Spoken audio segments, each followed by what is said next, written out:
Good morning, ladies and gentlemen. Welcome to the Central Bank of Trinidad and Tobago. And thank you, Lyndhurst, for bringing the salutations already, so I don't have to repeat it.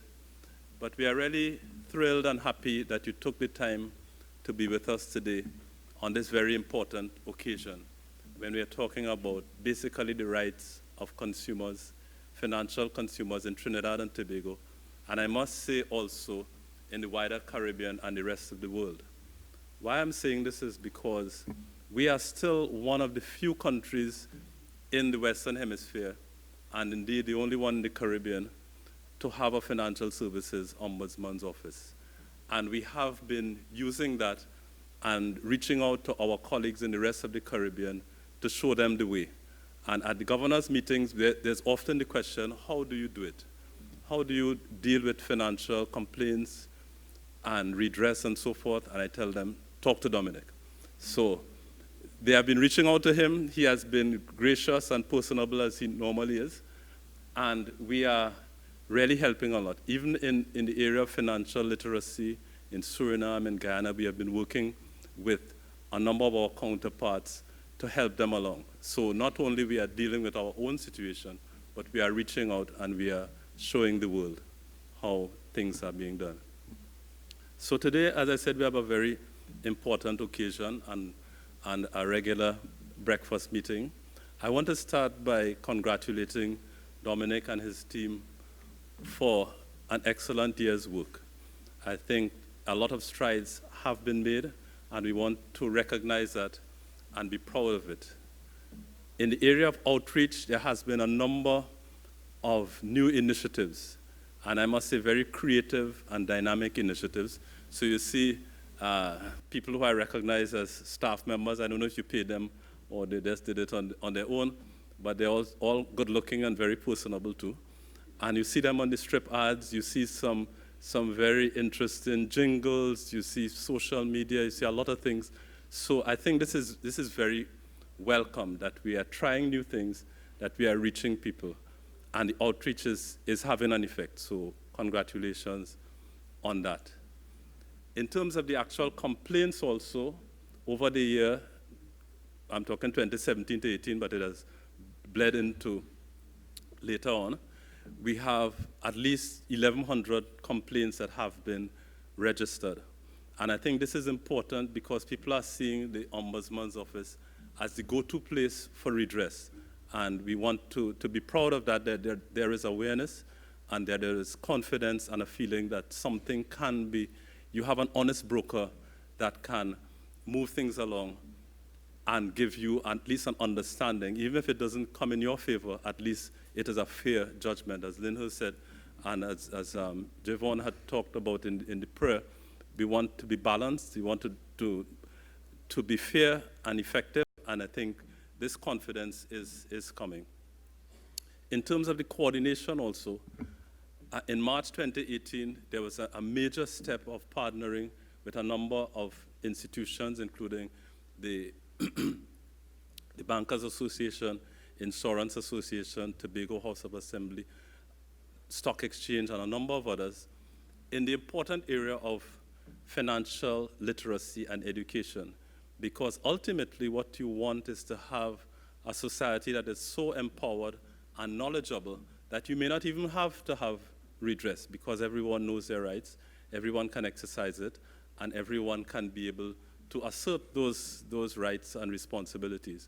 So the area of education is important, and I really look forward to that. We had a nice signing ceremony, but it is not just something that is abstract. It is something that will be beneficial and that we could coordinate into a national education program that is not just top-down, but it is. You have the top, which would be, let's say, the Ombudsman, Central Bank, and so the middle, the financial institutions, and, of course, the base, which would be the consumers of financial education. So it has to be a multi-pronged approach, and I think this goes well to that area.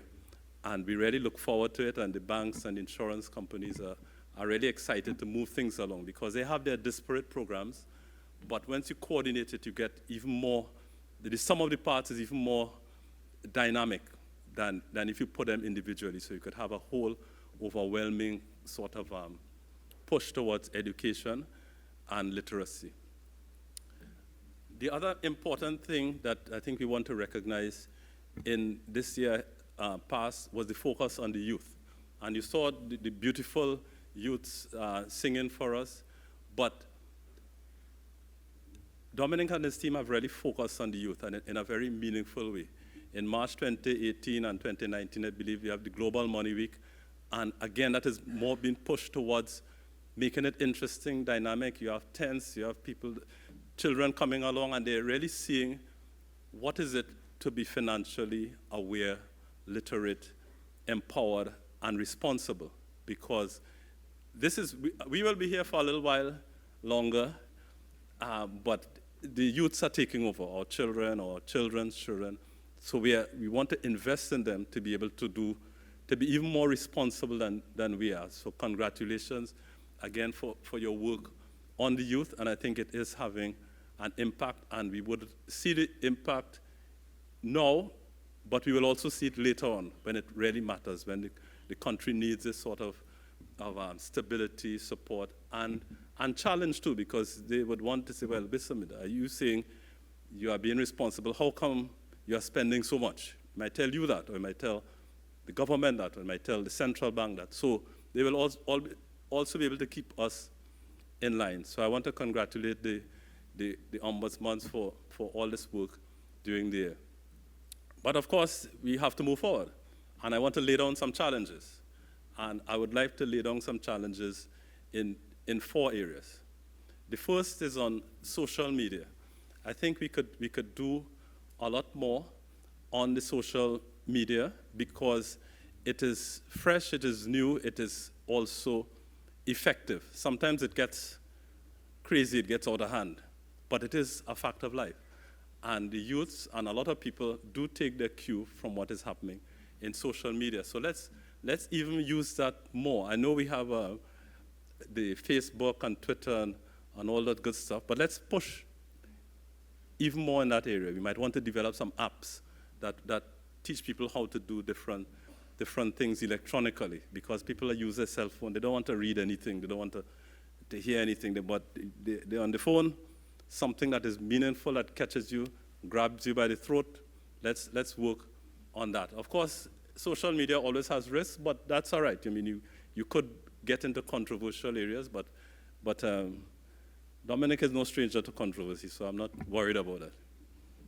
The second area of challenge or thing that you could focus on is on electronic transactions. Why? In this day and age, as you know, the commercial banks and other financial institutions are pushing individuals, companies, and whoever to do things electronically, more and more so. Why? Because it helps their bottom line. It's cheaper. You don't have to have all the staff, all the transactions.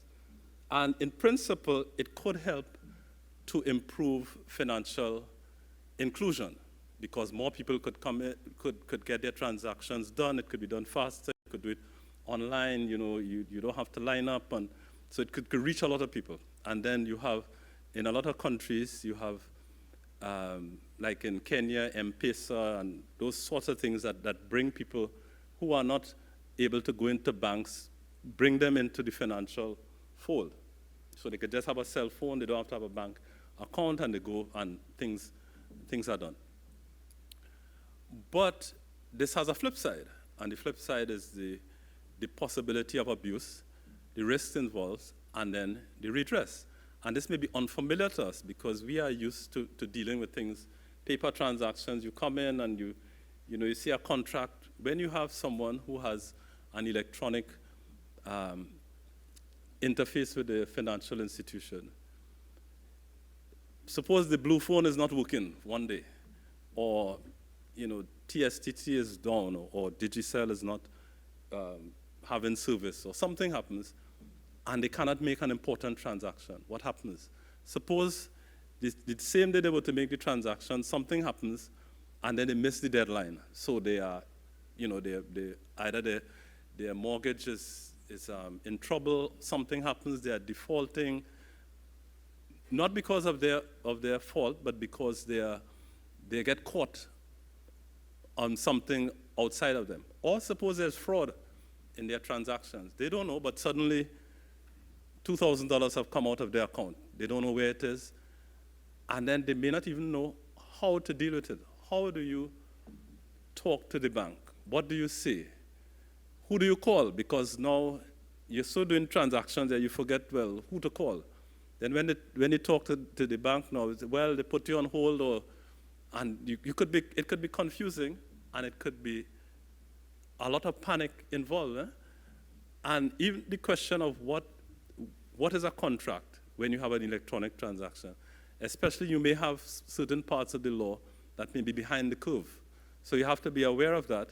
And I think this is one area that we have to really be, to shore up our own understanding and be prepared, because we don't want something that could help in financial inclusion to actually lead to financial exclusion by people saying, you see that?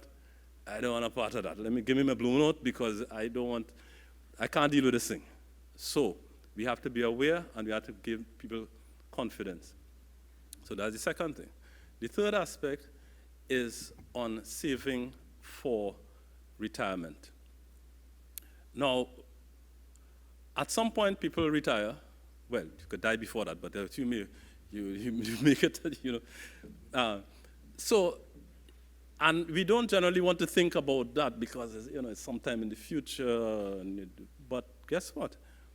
You see all the discussion now about pensions for judges, for politicians, for calypsonians, for artists, and there's a huge thing now about how are people going to protect themselves in their later years when they cannot or they choose not to work anymore for whatever reason. And it is a very important thing, and it needs to be taught early, the savings habit, but also where do you save and how do you save? Should you depend on your pension alone? And we also have issues where we notice that the actuaries are saying that some of the pension schemes need to be looked at because the contributions may have to change or the benefits may have to change or parameters may have to be adjusted because of the dynamics of the population growth or savings or interest rates. And so these are very serious matters because you could find yourself having worked a long and productive life and contributed to society and done your job and had a decent enough standard of living. After a while, you find you're just scraping and getting by. So it is something we need to even more educate people on. So that's the third aspect. And the fourth thing is related to working even closer with the institutions themselves on market conduct, meaning that the real solution for problems of financial consumers may have is really with the institution and with themselves. The first aspect on the education, but secondly, the conduct of the institutions themselves must be solid, must be based on proper governance, ethics, and responsibility to themselves and to their consumers, because ultimately it is good business. But we have things to help us along. So the banks have the code of practice, I think you call it. ATIC has something similar, and different institutions have different things. And we have, as the central bank in November last year, issued a code of conduct for commercial banks, and we'll be doing something on the similar nature for the insurance companies and so. But I think the ombudsman could help because as an honest broker, as someone who deals with them, who has interfaces with them directly through the education program and so, it is a good opportunity to nudge them along, to work with them, to have their own codes of practice, conduct, and so that we could all move together as a society in professional and ethical conduct. So that's what I have to say. And thank you very much for your attention. Again, congratulations to Dominic and his team and to the rest of the central bank family, to the ombudsmen who were here before, to the people who are part of the team, to those who have retired recently, Wendy and others, we really thank you for your service, and we look forward to engaging with everyone in the interest of financial stability, financial education, and financial power in Trinidad and Tobago. Thank you.